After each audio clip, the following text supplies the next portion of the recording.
So now that we have our haiku class created, our subpages created, it's time to start putting content in the class. And in order to do that, we need to create this thing called content blocks. Now, content blocks is where everything is stored on Haiku.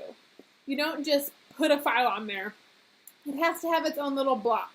So you see that big red button, Add Content Block. We're going to look at mine really quickly. And so I have a content block of pictures. I have a content block of their Chapter 2 test. I have a content block for assignments. And then I have a content block at the bottom of their notes so that they can reference any of these things they want whenever they want. It's not like we give them an assignment and then it's not there anymore. We don't give them the notes and take them away. Everything is there for them to have. So in order to create these content blocks, that big red button we're going to click. And the easiest way to do these things are right here on these little tabs. So you can do a YouTube video, upload a video you might have made, images, documents from Google Drive, audio, you can embed the web. But let's go to Google Drive first because that's where most of our stuff is saved. So pick from Google Drive. Now, a feature I like is going down and picking what exactly are you looking for, a presentation, a document, and I'm going to search the presentation I want to add. It's the apps in the secondary classroom presentation I've made. So I click it, it comes up. I only want the teachers to be able to edit the document. I don't want the students to be able to edit it. If I click that block placement arrow, I want it to be towards the top of the page. And so I hit finish, and now it's there on the Haiku page for the kids to see. They can go through the slides, look at everything right there for them. So if I want to add another content block, hit the red button again. Maybe there's something else. It might not be red for you if you picked another theme, by the way. But there's something else I might want to add. So say there's a YouTube video I want to add. All you have to do is have the link of the YouTube video. So I put the link right there. I would hit next, and it would go. Say I want to embed something like a Google form, which we're going to talk about on another of these tabs. You have to just put the embed code or anything else you might want to embed, a countdown ticker, a little widget of some sort. Just embed that code right there, copy and paste it into there, and then it'll go on the page. If I want to add an on-page text, like a learning objective, that's what I like to do with on-page text.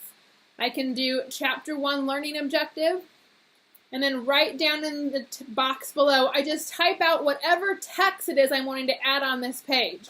And so if I can type out my learning objective, make it something that students can easily understand and connect with, hit that block placement button. I want it to go over on the right-hand side, kind of away from everything. Hit save, and then it's right there for students to see every day on the page that you've put it on. If I want to add some other things, so if I want to add that assignments block like I had on my page, click the assignments block. You have to give the assignments block as a whole a title. So I'm going to call it Chapter 1 Assignments because all of my assignments for Chapter 1 are going to be housed in this block. You can put multiple assignments in this assignment block so that students can know exactly where to go. So this first assignment, I'm just going to call Assignment 1. It kind of makes it easily identifiable. If you want to call it the assignment name, you can do that too. I usually hit the Show in Dropbox button because we don't use Dropbox, we use Google folders, which if you've looked at that video we have, you can know how to set up folders. But I go and I hit Attach Assignment from Google Drive, and I go down and I find the assignment I want them to have. So there's this rubric I want them to use in order to do this assignment. I click that rubric, I hit Next, and then I hit Save again for the assignment block, and then that Chapter 1 Assignments block has now shown up. Assignment number 1 is there. Students just have to click on it, click on the link there, and it takes them right to the assignment.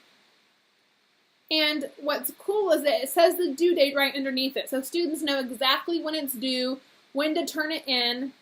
And that's a very great feature of content blocks. You can do mostly anything in content blocks. Images, video, audio, calendars, assignments, whatever it is you might want.